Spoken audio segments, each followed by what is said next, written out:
Assalamualaikum warahmatullahi wabarakatuh. Waalaikumsalam warahmatullahi wabarakatuh. Bismillahirrahmanirrahim. Alhamdulillahi rabbil alamin. Wassalatu wassalamu ala ashrafil anbiya'i wal mursalin Sayyidina wa maulana Muhammadin wa ala alihi wa ashabihil mujahidin at-tahirin, amma ba'du. Saudara-saudara kaum muslimin rahimakumullah, kita mau bicara keagungan Ramadan yang ditandai 3 hal.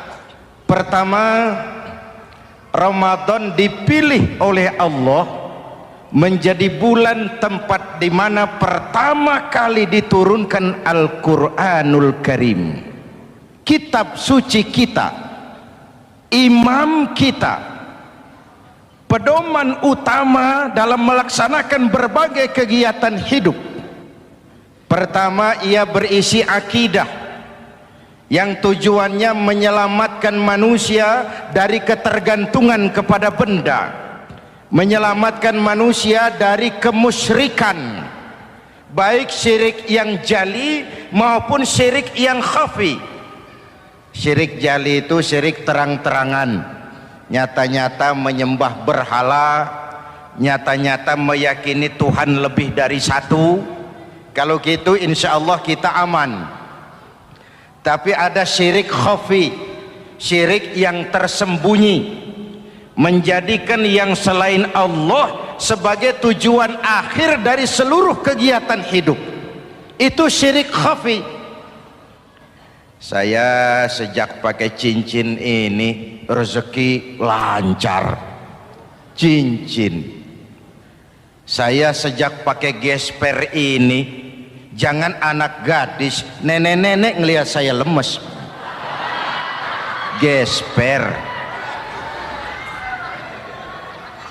Ini sejak ada perkutut di rumah ini, bisnis bagus. Perkutut. Kalau komputer lebih kita kagumi dari Allah, itulah berhala kita. Kalau pangkat lebih kita utamakan dari Allah, itulah berhala kita. Kalau ilmu lebih kita kagumi daripada Allah, itulah berhala kita. Quran membebaskan manusia dari ketergantungan kepada benda, membersihkan keyakinan, meluruskan tauhid dengan konsep akidah. Lalu sisi yang kedua, syariat untuk mengatur kehidupan sesama manusia. Selama ini kalau mendengar syariat, yang terbayang oleh kita kan yang serem-serem, dan memang diopinikan sedemikian rupa. Padahal watak syariat itu pertama, al-musawat bainan nas fi takalifil ahkam. Ini watak syariat Islam. Semua manusia sama dalam berhadapan dengan hukum Allah. Semua manusia sama. Bukankah ini yang kita perjuangkan dengan tuntutan keadilan? Supaya di Republik ini jangan ada warga negara kelas 1. Supaya di Republik ini jangan ada yang kebal hukum. Supaya di Republik ini hukum jangan seperti pisau, tajam ke bawah tapi tumpul ke atas. Syariat mengajarkan al-musawat bainan nas fi takalifil ahkam. Semua manusia sama dalam berhadapan dengan hukum Allah. Ketika mengajarkan orang beramal, Rasulullah kepada putri kesayangan beliau sendiri berkata, "I'mali ya Fatimah, i'mali fa inni la ughni anki minallahi syai'a." Fatimah, beramal kau. Fatimah, solat. Fatimah, puasa. Fatimah, haji. Kalau kau tidak beramal, aku ayahmu Rasulullah tidak akan sanggup membelamu di akhirat nanti. Inilah watak syariat. Tidak mentang-mentang anak kesayangan lalu ada jaminan, sudah Fat, Kamu nggak sholat nggak apa-apa, nanti di akhirat ada papi. Tidak. Semua manusia sama dalam berhadapan dengan hukum. Andai kata Fatimah putri Muhammad mencuri, tidak usah orang lain, Muhammad sendiri yang akan memotong tangannya. Bukankah keadilan macam ini yang kita harapkan? Cuma sayang, selama ini banyak kita mengenal Islam seperti orang buta kenal gajah. Ada 3 orang buta dilepas ke kebun binatang, disuruh kenal gajah. Saya yakin laporannya lain-lain. Orang buta pertama bilang, Pak, gajah tipis lebar kayak kipas. Kenapa? Dia baru pegang telinganya. Orang buta kedua ngotot, goblok itu Pak. Yang betul saya, gajah kecil panjang kayak ular. Kenapa? Yang dia pegang ekornya. Orang buta ketiga lebih marah, dua-duanya tolol Pak. Yang betul itu saya, gajah tinggi besar seperti pohon kelapa, karena yang dia pegang kakinya. Beginilah kita mengenal Islam, seperti orang buta kenal gajah. Frame of reference, kacamata pandangannya tidak total. Baru kenal kaki gajah sudah sok tahu gajah. Baru kenal telinga gajah sudah sok kenal gajah. Kemana-mana pidato, saudara-saudara, gajah tipis lebar kayak kipas. Buat orang yang belum kenal gajah, dia menyesatkan. Buat orang yang sudah tahu gajah, senyum di kulum. Oh, kau baru kenal kupingnya kok.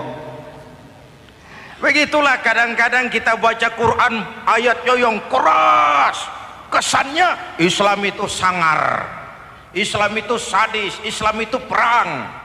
Di sisi lain ada yang adem, sejuk, lalu lahir generasi feminim. Buat saya yang terpenting semua kita perlu. Rasul mengajarkan, la takun ratban fatuksara wala yabisan fatuksara. Jangan lemah, nanti kau diinjak orang, tapi jangan keras, nanti kau dipatahkan orang. Hadirin yang saya hormati, lalu syariat juga punya at-tadrij fit tasri, tahapan dalam melaksanakan syariat. Oleh karena itu, Ramadan yang keagungannya ditandai dengan turunnya Al-Quran harus jadi momentum kembalinya kita kepada Al-Quran. Quran itu imam, kita ini makmum. Saya mau tanya, imam ikut makmum apa makmum ikut imam?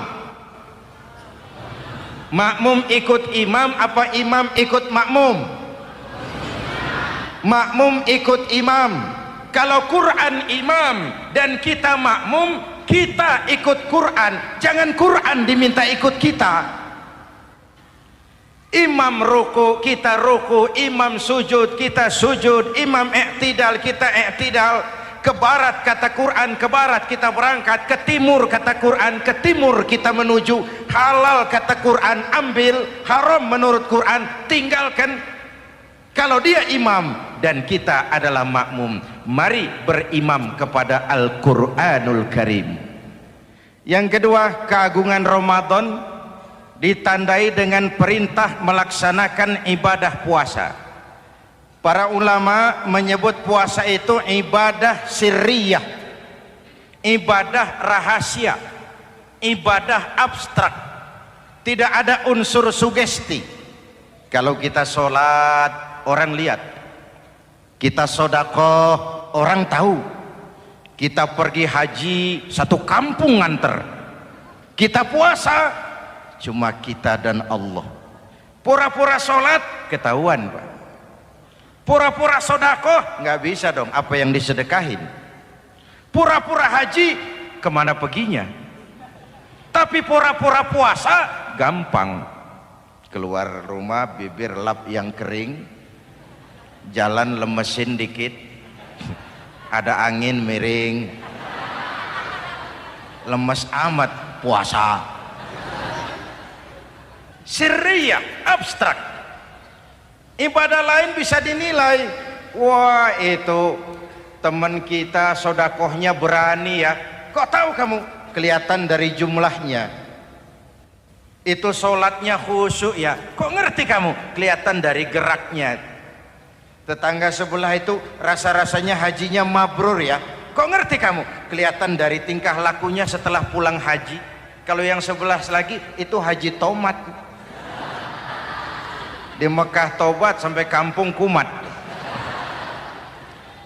Ibadah lain kelihatan bisa dinilai, tapi puasa tidak bisa dinilai. Belum pernah saya dengar orang bilang, teman kita puasanya mantap betul ya. Kok tahu kamu? Beludah terus. Nggak ada hubungannya. Oleh karena puasa ibadah sirri, ibadah abstrak, maka yang terbentuk dari ibadah ini pertama keikhlasan. Ini sikap hidup yang paling penting. Orang lain mau puji atau tidak bukan soal. Orang lain mau dengar atau tidak bukan soal. Ini urusan saya dengan Allah. Dari ibadah sirri seperti ini terbentuk keikhlasan, dan itu penting. Penyakit yang namanya stres lalu menjadi stroke itu umumnya karena orang kehilangan keikhlasan. Tetangga sebelahnya beli TV, dia demam. Panas dingin. Temannya naik jabatan, dia masuk rumah sakit. Temannya beli rumah, dia mati. Disiksa oleh perasaannya sendiri. Marilah hidup dengan ikhlas. Beramal ikhlas. Saya menyantuni yatim bukan karena disorot TV, bukan karena masuk majalah, bukan karena dimuat koran, karena Allah. Berpakaian ikhlas. Saya berpakaian ini karena perintah Allah menutup aurat, bukan karena tuntutan Ramadan. Kalau cuma tuntutan Ramadan, Ramadan saja bagus busana muslim. Selesai Ramadan kembali pusar merajalela. Menerima jabatan ikhlas, ini amanah dari Allah. Jabatan adalah alat untuk mengabdi, bukan cuma alat yang melahirkan kekuasaan dan fasilitas. Kalau kekuasaan dianggap sebagai fasilitas dan kekuasaan, maka yang lahir tentu akhirnya maling-maling baru, yang lahir rampok-rampok baru, yang dikuras ya harta negara. Hadirin yang saya hormati, ikhlas menerima jabatan dengan keyakinan ini amanah Allah, amanah akan dimintakan pertanggungan jawab. Ini alat untuk berbuat baik, ini alat untuk mengabdi. Kalau cuma digambarkan kekuasaan jabatan sebagai kekuasaan dan fasilitas, itu yang lalu banyak melahirkan rampok-rampok baru. Betul? Iya, kalau jabatan kan gajiannya jelas. Menteri gajinya jelas, anggota DPR gajinya jelas, presiden, wakil presiden gajinya jelas. Tetapi ketika fasilitas dan kekuasaan banyak memberikan hasil, jangan heran lalu muncul penjarahan terhadap kekayaan-kekayaan yang justru merupakan milik rakyat. Ikhlas dalam menerima jabatan, ikhlas dalam berbuat, ikhlas dalam beramal. Lalu yang kedua, jujur. Tadi siang saudara sholat zuhur apa tidak? Sholat. Yang sholat? Ya enggak, ya enggak. Sebelum sholat zuhur kan saudara berwudu.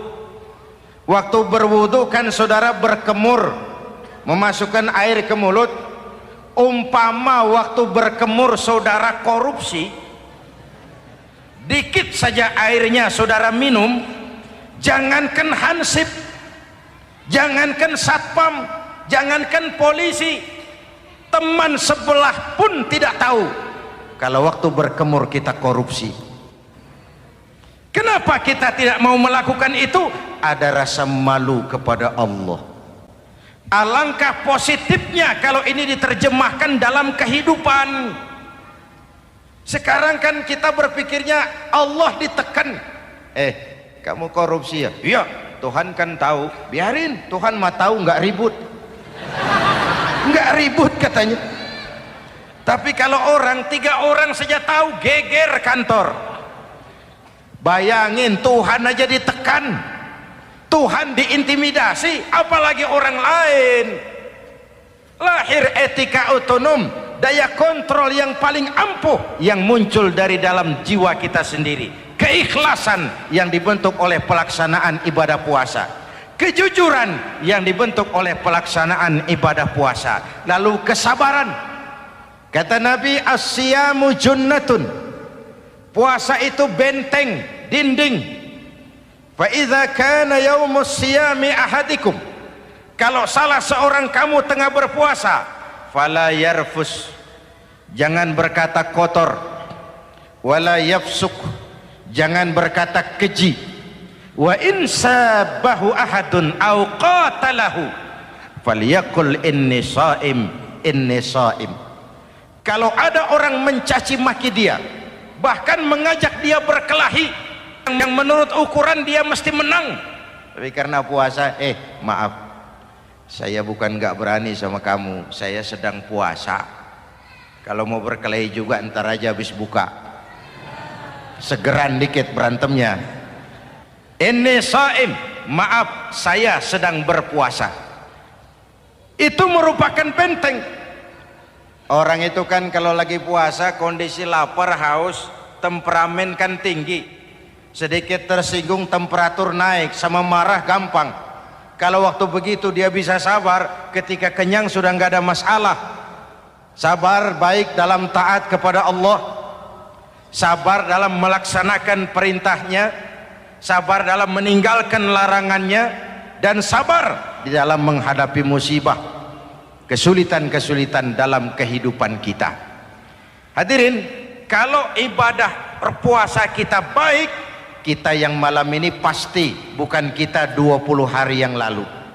Kita yang malam ini, kita yang sudah ditempa oleh penggojologan Ramadan, ditempa oleh kawah candra di mukanya Ramadan, sehingga membias dalam pembentukan pribadi.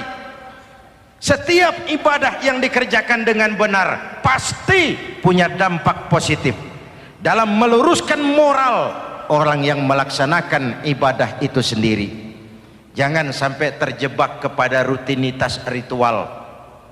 Akhirnya seperti yang sering saya ungkapkan, sholat rajin, maksiat tekun, baca Quran mau, fitnah orang hobi, sedekah ya sedekah tapi nyolongnya lebih gede dari sedekahnya. Sedekahnya cuma untuk ngumpetin korupsinya. Akhirnya jadi lipstik, akhirnya jadi dekorasi. Setiap ibadah yang dikerjakan dengan benar punya dampak positif dalam meluruskan moral dan memperbaiki akhlak orang yang melaksanakan ibadah itu sendiri. Begitulah Ramadan, ada pelaksanaan ibadah puasa. Dan untuk puasa Nabi bersabda, lis-shaimi farhatani, farhatun indal iftar wa farhatun inda liqa'i rabbih. Buat orang yang berpuasa ada 2 kegembiraan yang tidak dimiliki oleh yang tidak melaksanakan puasa. 2 kegembiraan. Pertama, farhatun indal iftar, kegembiraan menjelang saat-saat berbuka. Hati itu besar, rasa optimisme, padahal bukanya cuma sama tempe, sama tahu, sama ikan asin. Tapi entah makin dekat maghrib hati makin berbunga, ada kebahagiaan yang tidak bisa diceritakan. Allahumma lakasumtu, ya Allah hari ini saya laksanakan perintahmu, saya lawan rasa nafsu, saya tempuh lapar, haus, saya tunaikan semua ini. Itu kegembiraan yang puasa. Yang kedua, wa farhatun inda liqa'i rabbih, kegembiraan kedua nanti di akhirat pada saat bertemu dengan Allah Subhanahu wa ta'ala. Masuk surga nikmat, bertemu Allah jauh lebih nikmat. Hadirin yang saya hormati, bahkan di surga ada sebuah pintu yang khusus disiapkan bagi orang-orang yang melaksanakan puasa. Tidak bisa masuk ke pintu itu kecuali orang yang puasa, dan pintu itu disebut pintu Rayyan, babur Rayyan, pintu Rayyan yang hanya boleh dimasuki orang-orang yang melaksanakan ibadah puasa. Hadirin, lalu yang berikutnya ibadah puasa ganjarannya abstrak. Kalau ibadah lain kita bisa lihat itu, sholat berjamaah pahalanya begini, haji kalau mabrur pahalanya begitu, sodakoh pahalanya begini. Puasa Allah cuma bilang as-siyamu li wa ana ajzibi, puasa untukku dan aku yang membalasnya. Berapa besar balasan Allah tidak diberitahu. Artinya apa? Kalau saudara kerja, mandor bilang, mas kau kerja sama saya, gajimu sebulan 5 juta, ketahuan sebulan 5 juta, kita kan bisa kong kaling kong, ada mandor rajin, tidak ada mandor kendor, pokoknya jatah 5 juta. Tapi kalau mandor cuma bilang, mas kau kerja sama aku, soal gajimu nanti aku yang atur, berapa besarnya nggak dikasih tahu. Aturan seperti ini harusnya membuat kita kerja lebih hati-hati. Sebab apa? Mungkin gaji kita sama saja 5 juta kalau kerja biasa-biasa, mungkin jauh lebih besar kalau pekerjaan memuaskan, mungkin tidak digaji sama sekali kalau pekerjaan sembarangan. Tidak dijelaskannya gambaran pahala puasa menjadi sugesti untuk melaksanakan ibadah puasa ini dengan sebaik-baiknya. Hadirin yang saya cintai, yang ketiga soal keagungan Ramadan ini. Di dalam bulan Ramadan ada satu malam yang bobotnya khairun min alfi syahrin, satu malam tapi lebih baik daripada 1000 bulan, yang kita kenal dengan malam Qadar atau Lailatul Qadar. Sementara itu adanya pada sepertiga yang akhir dari bulan Ramadan, terutama di malam-malam ganjil. Di negeri kita lihat terjadi pergeseran nilai. Awal-awal Ramadan minggu pertama pasar sepi, masjid ramai, full house, meledak. Betul? Padahal Rasul memberikan contoh, kalau sudah masuk sepertiga yang akhir Ramadan, beliau sing-singkan lengan baju, hamparkan sajadah, lebih banyak di masjid daripada di rumah. Itu baginda Rasul. Sing-singkan lengan baju, hamparkan sajadah, lebih banyak di masjid daripada di rumah. Hadirin yang saya hormati, di situ makna meraih kemenangan. Karena itu lebaran lain dengan Idul Fitri. Lebaran siapa saja boleh ikutan, tapi Idul Fitri milik orang yang melaksanakan ibadah Ramadan dengan baik. Nah, saya kembali kepada Lailatul Qadar. Semua kita, kecil atau besar, sengaja atau tidak, khilaf atau terpaksa, pasti punya yang namanya dosa. Di sini semua yang hadir nih, include saya, apa ada yang tidak punya dosa? Ayo, jujur. Apa ada di antara kita di sini yang nggak punya salah? Apa ada yang nggak punya dosa? Setiap kita, kecil, besar, sedikit, banyak, terlupa, terpaksa, pasti punya salah. Sekarang kalau mau hitung dagang, kita diberi umur 65, 40 tahun penuh dosa, lalu taubat 25 tahun. Menurut neraca hukum dagang belum seimbang, dosa 40 tahun ditebus taubat 25 tahun menurut neraca hukum dagang. Untung Allah tidak dagang-dagangan kepada kita. Di Ramadan ini Allah ngobrol pahala. Di Ramadan ini Allah membuka pintu rahmah yang seluas-luasnya. Sampai-sampai ada hadis qudsi, "Lau amiltumul khataya hatta mala'atis sama, thumma nadimtum, fataballahu alaikum." Kalaupun kamu berbuat dosa, penuh langit dengan dosamu, kemudian kamu menyesal dan bertaubat, Allah pasti akan menerima taubatmu. Hadirin yang saya hormati, inilah momentum Ramadan, saat dimana kita melakukan pemutihan diri. Masih ingat cerita dalam kitab Durratun Nasihin? Saya ulang lagi cerita ini untuk sugesti. Ada bajingan tengik pernah membunuh 99 orang. Satu saat hidayah datang kepadanya, terniat ingin bertaubat. Dicarinya seorang ustadz, ketemu ustadz kepala ngajar.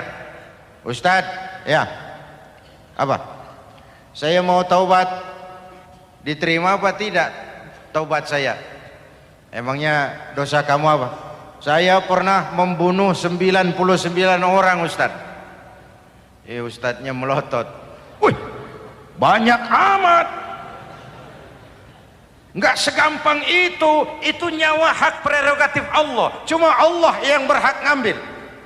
Membunuh tanpa alasan yang benar dosa besar. Dosamu kelewat banyak, mas. Enggak bisa. Dia ponis lebih dulu kayak surga milik bapak moyangnya. Ini preman kita pikir ini ustadz saya niat baik-baik kok ngomongnya nggak enak. Nah, daripada 99 tanggung, saya lempengin aja nih urusan dah. Dibabat lagi ustadz, tamat, selesai, pas, cepet. Niat taubatnya masih terus. Dia mengembara sampai ketemu seorang ustadz yang bijak. Waalaikumsalam ustadz. Assalam. Ada apa? Ustadz, saya mau taubat, diterima apa enggak sih? Oh, sebelum mentari terbit dari sebelah barat, sebelum nafasmu sampai di tenggorokan, Allah akan menerima taubatmu. Boleh jadi dosamu besar, tapi ampunan Allah lebih besar dari dosamu. Begitu Ustaz. Iya. Cuman ngomong-ngomong dosamu apa sih? Ustaz, saya sih tadinya cuma bunuh 99 orang.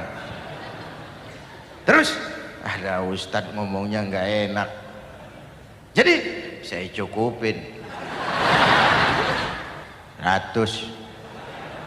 Oh, taubatmu diterima asal benar-benar. Cuma begini saja, kampungmu kampung brengsek tuh, lingkunganmu nggak sehat.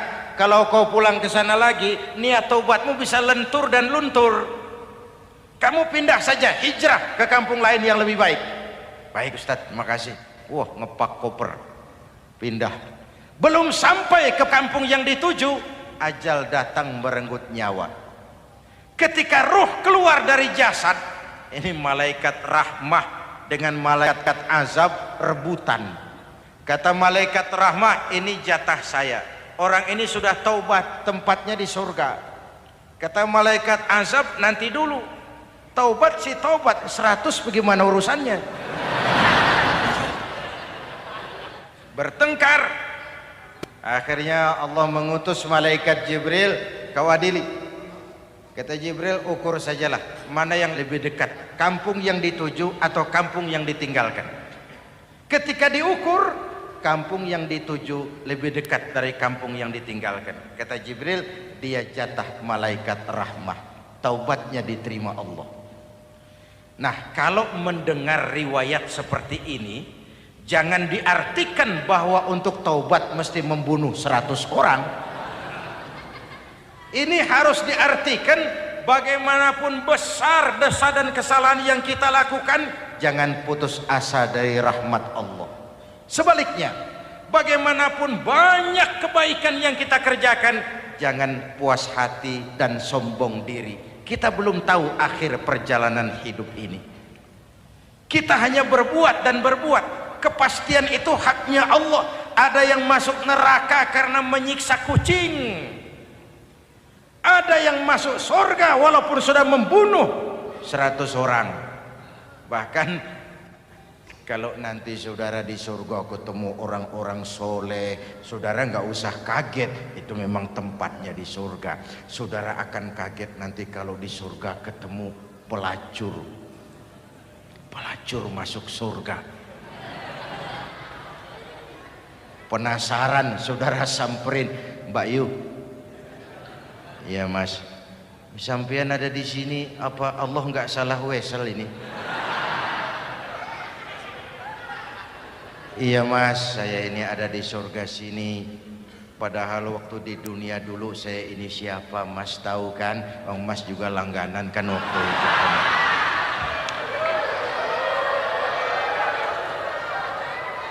Tapi terus terang saja Mas, waktu di dunia itu saya terpaksa betul.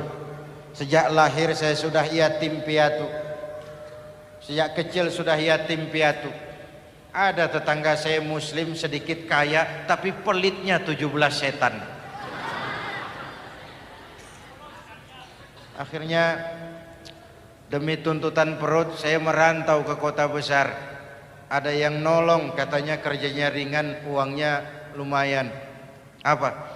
Yaitu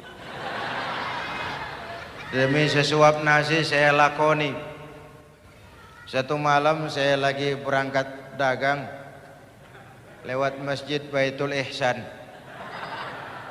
ada ceramah, saya dengar dari jauh ustadznya pidato, katanya Allah berpesan, "Lau amiltumul khataya hatta mala'atis sama, thumma nadimtum fataballahu alaikum." Kalaupun kamu berbuat dosa, penuh langit dengan dosamu, lalu kau menyesal dan bertaubat, Allah pasti akan menerima taubatmu. Mendengar hadis itu Mas, berlinang air mata saya. Terbayang dosa-dosa yang pernah saya lakukan. Terbayang orang-orang yang pernah menanamkan modal asing.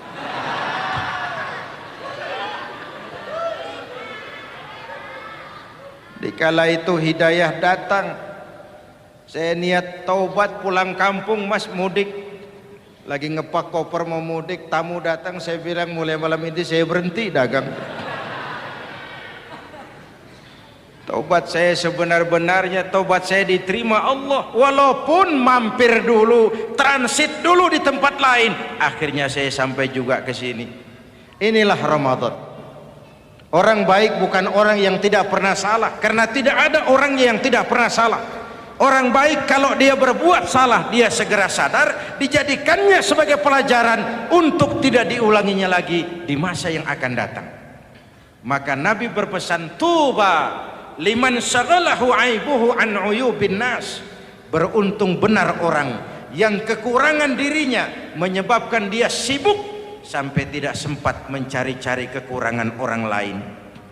Tapi celaka benar orang yang terlalu sibuk mencari-cari kekurangan orang lain sampai lupa dengan kekurangan dirinya sendiri. Hadirin, karena itu menurut Al-Imamul Ghazali, Lailatul Qadar itu malam istimewa. Adanya pada sepertiga yang akhir di malam-malam ganjil. 21, 23, 25, 27, 29. Tetapi yang ingin mendapatkan Lailatul Qadar harus berjaga-jaga sejak awal Ramadan. Nggak bisa pakai ilmu ngancem. Wah ini 21 malam nih, nggak keluar-keluar dari masjid. 22 libur, 23 absen lagi. Nggak bisa seperti itu. Ingin mendapatkan Lailatul Qadar harus berjaga-jaga sejak awal Ramadan. 1000 bulan kira-kira 83 tahun. Rata-rata umur orang sekarang kita ini jarang yang sampai 83. Jarang. Kalau menyontoh Rasul jatah kita 63. Hadirin yang saya hormati, sehingga dikatakan itulah fasilitas yang diberikan Allah kepada umat Muhammad ini. Walaupun umurnya relatif pendek, tapi amaliyahnya tidak kalah dengan umat zaman dulu. Benar, Nabi Nuh umurnya 950 tahun. Ibadah umatnya berarti panjang, tetapi mereka tidak ada Lailatul Qadarnya. Benar Nabi Adam umurnya panjang 2000 tahun, umatnya rata-rata sekian, tetapi tidak ada nilai tambah yang diberikan Allah kepada mereka. Kita umat Muhammad ini umur relatif pendek. Kalau nyontoh Nabi 63 tahun, betul. Tapi bayangkan ada Lailatul Qadar yang nilainya khairun min alfi syahrin, lebih baik daripada 1000 bulan, dan 1000 bulan 83 tahun. Kalau 10 tahun berturut-turut memanfaatkan Lailatul Qadar, maka artinya umur kita sudah sama dengan umur umat Nabi Nuh alaihi salam. Kualitas ibadahnya yang saya maksud. Tugas kita memanfaatkan peluang-peluang seperti ini dan mengisinya dengan berbagai kegiatan-kegiatan ibadah. Mumpung Allah menyediakan itu buat kita bersama. Tahun depan nggak ada jaminan kita ketemu Ramadan lagi. Karena itu mumpung senyampang ini diberikan kesempatan memasuki minggu-minggu 10 yang terakhir dari Ramadan, sing-singkan lengan baju, hamparkan sajadah, dan berusaha lebih banyak di masjid daripada di rumah. Hadirin yang saya hormati, dari pembicaraan singkat yang saya sampaikan, Ramadan menjadi agung oleh karena 3 hal. Pertama, ia dipilih menjadi bulan tempat di mana pertama kali diturunkan ayat-ayat suci Al-Quran. Karenanya Ramadan disebut juga sebagai Syahrul Quran, bulan Al-Quran. Karenanya Ramadan juga kita lebih intens memasuki kehidupan Al-Quran sebagai makmum dan kita sebagai imam. Jika Quran adalah imam dan kita adalah makmum, maka konsekuensinya makmum harus ikut imam, bukan imam yang ikut makmum. Yang kedua, keagungan Ramadan ditandai dengan pelaksanaan ibadah puasa.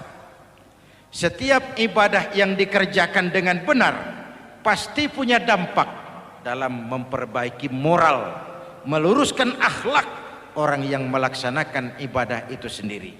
Maka bulan suci Ramadan menjadilah kawah candra di muka, menjadi bulan training, bulan latihan.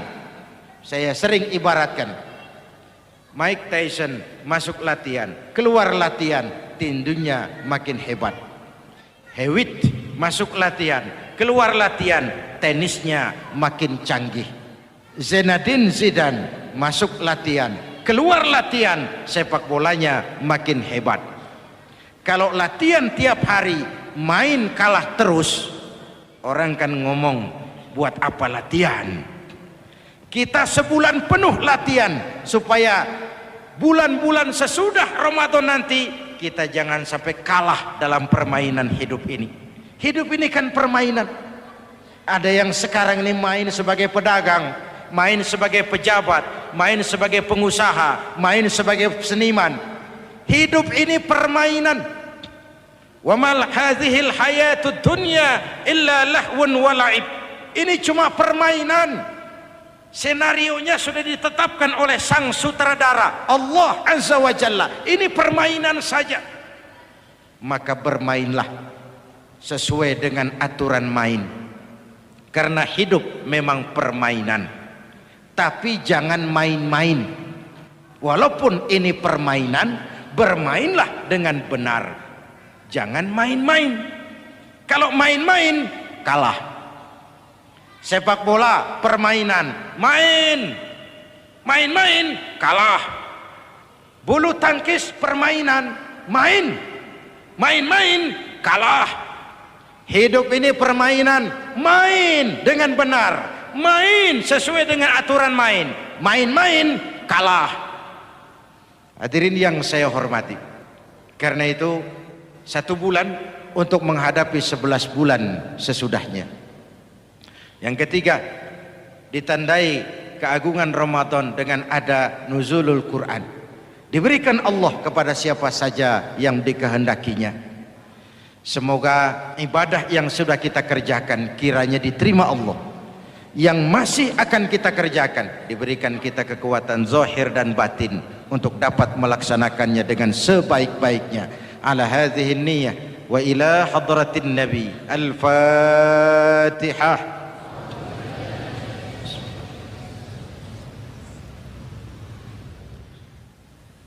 Bismillahirrahmanirrahim. Alhamdulillahi rabbil alamin. Allahumma salli wa sallim mubarak ala sayyidina Muhammadin wa ala alihi wa sahbihi ajma'in. Ya Allah, dengan sepenuh perasaan dan pengharapan dalam segala kerendahan dan kelemahan, ampuni dosa kami, dosa ibu bapa kami, dosa saudara-saudara kami umat Islam.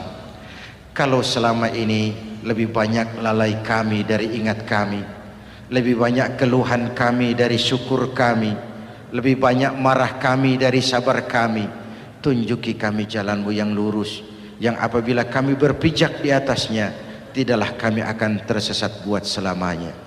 Ya Allah, karuniakan kepada kami rakyat dan bangsa Indonesia pemimpin-pemimpin yang takut kepadamu dan sayang kepada kami.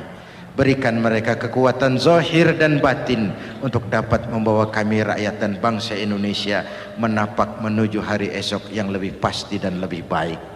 Rabbana hab lana min azwajina wa dhurriyyatina qurrata a'yun waj'alna lil muttaqina imama. Rabbana atina fid dunya hasanah wa fil akhirati hasanah wa qina adzaban nar. Rabbana taqabbal minna salatana wa siyamana wa qiyamana wa takhashu'ana wa ta'abbudana wa tammim taqsirana ya arhamar rahimin. Rabbana ja'alna minas su'ada'il maqbulin wa la taj'alna ya Allah minal asqiya'il mardudin. Afdalu ma qultuhu ana wan nabiyyuna min qabli la ilaha illallah.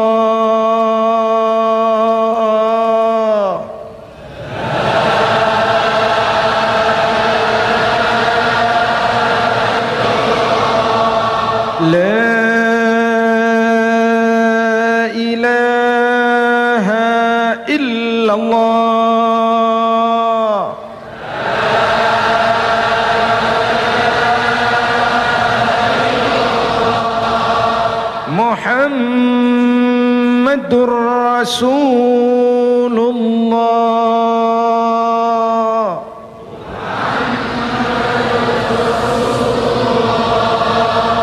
Sallallahu alaihi wa alihi wasallam. Kalimatu haqqin 'alaiha nahya wa 'alaiha namut wa 'alaiha wa biha nub'atsu insyaallah minal aminin minal aminin minal aminin rahmatika ya arhamar rahimin. Sallallahu ala sayyidina Muhammad wa ala alihi wa sahbihi ajma'in. Subhana rabbika rabbil izzati amma yasifun. Salamun alal mursalin walhamdulillahi rabbil alamin. Wassalamu alaikum warahmatullahi wabarakatuh.